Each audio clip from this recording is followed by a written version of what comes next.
Alex, how are you? I remember in one video you mentioned people Irish descent about having not fish oil, cod liver oil,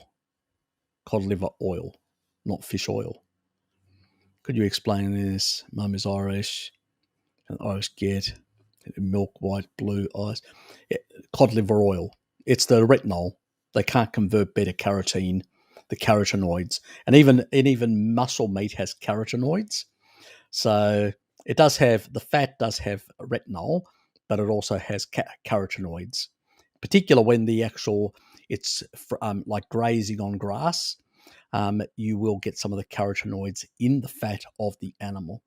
Most of the retinol goes to the liver, so they consumed a lot of cod liver oil back then, and as a consequence, they downregulated their ability to convert carotenoids. I've got a 32% reduction in my genetics. I've got one of the SNPs, so the single polynucleotide polymorphisms. So I usually call that SNP. So when you hear me say SNP and give a number, the RS number, it usually means it's one of those. And then basically I'll give the allele what type it is. Your normal AT being the same, it's just interchangeable, and their CG in terms, okay. And those are part of the DNA sequence, and they make up the code of depending on those sequences. So based on those genetic SNPs, the Irish tend to have the sort of the most downregulated, and as a consequence require slightly more retinol than the rest of us. The rest of us can just get it from muscle meats. Because I've got a 32% reduction, I have a bit, probably once a week I'll have a bit of liver, not a lot. Nowadays I don't even bother with regular liver. I just get liver pate and just have that a couple of times, like twice a week, and that covers me, and that doesn't give me too much in that regard. So yeah, but Irish people probably need a bit more.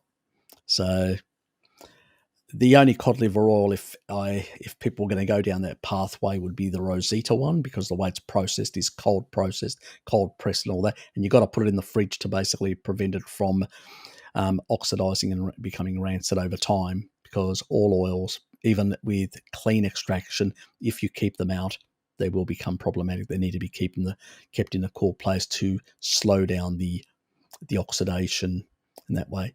But generally speaking, if it's cold pressed, it's going to have far less, and it's going to be less problematic, especially if you're in a low carbohydrate diet. But the other cheaper option is either to, because back then it was quite fresh. It wasn't stored for long periods of time. It was, freshly slaughtered down at the waterfront and then sold around the place. So it wasn't stored for a long period of time. The biggest problem nowadays with cod liver oil, it's stored for too long. These are all the problems of modernity.